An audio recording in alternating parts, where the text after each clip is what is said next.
Sidang lanjutan kasus pembunuhan dan mutilasi 4 warga Nduga di Kabupaten Mimika digelar di Pengadilan Militer 319 Jayapura, Kota Jayapura, Rabu 14 Desember 2022. Auditor Militer Kolonel CHK Yunus Ginting menghadirkan salah satu saksi kunci kasus pembunuhan dan mutilasi itu, yaitu Andre Pujiantoli alias Jack.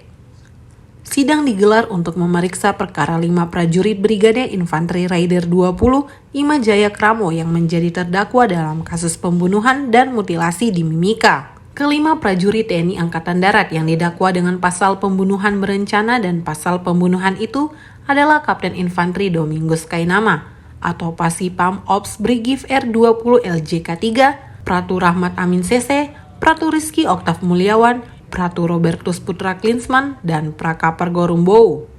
Dalam sidang Rabu, majelis hakim yang dipimpin Hakim Ketua Kolonel CHK Rudi Dwi Prakamto bersama hakim anggota Letkol Laut CHK Slamet Widodo dan Letkol CHK Arif Fitriansa mendengarkan kesaksian sejumlah saksi yang dihadirkan auditor militer termasuk Andre Pujiantoli alias Jack, Dul Umam, Raffles Lakasa, Roy Martin Howai, Luluk Susianto, Abdul Baki, dan Muhammad Rohman.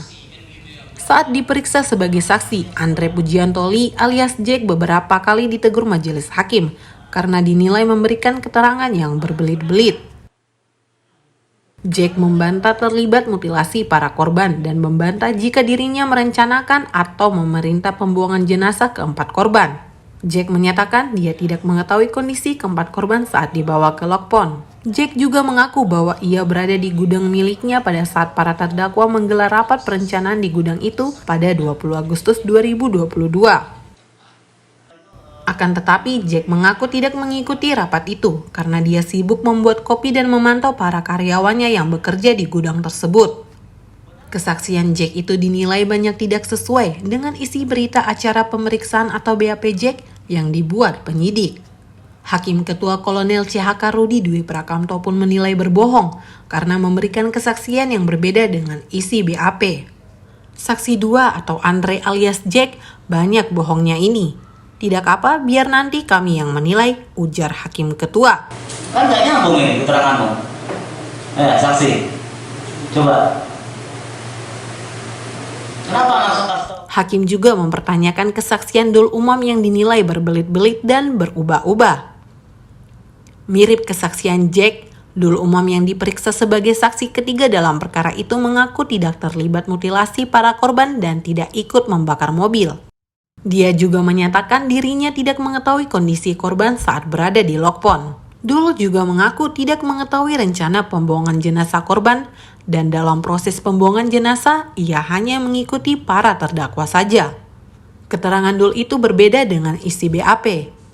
Saat ia diberi kesempatan untuk menanggapi kesaksian Jack dan Dul, kelima terdakwa menyatakan kesaksian Jack dan Dul tidak benar. Kelima terdakwa menyatakan baik Jack maupun Dul terlibat dalam semua proses pembunuhan dan mutilasi keempat korban. Penyampaian saksi 2, banyak bohong lah, banyak ininya. Yang mulia yang ketiga, pada saat kami sampai ke Lokpon, dia menyuruh untuk dimutilasi. Dalam persidangan itu, Hakim Ketua memerintah auditor menunjukkan barang bukti dalam perkara tersebut. Auditor menunjukkan barang bukti berupa parang, besi, uang senilai 42.327.000 dan pistol milik terdakwa Kapten Infanteri Domingus Kainama, uang senilai 22 juta milik terdakwa Pratu Rahmat Amin CC, uang senilai 21.500.000 milik terdakwa Pratu Rizky Oktav Mulyawan, uang senilai 21.450.000 beserta pistol, magazin, dan 7 butir peluru milik terdakwa Pratu Robertus Putra Klinsmann, dan uang senilai 3.900.000 milik terdakwa Prakapar Gorumbowo.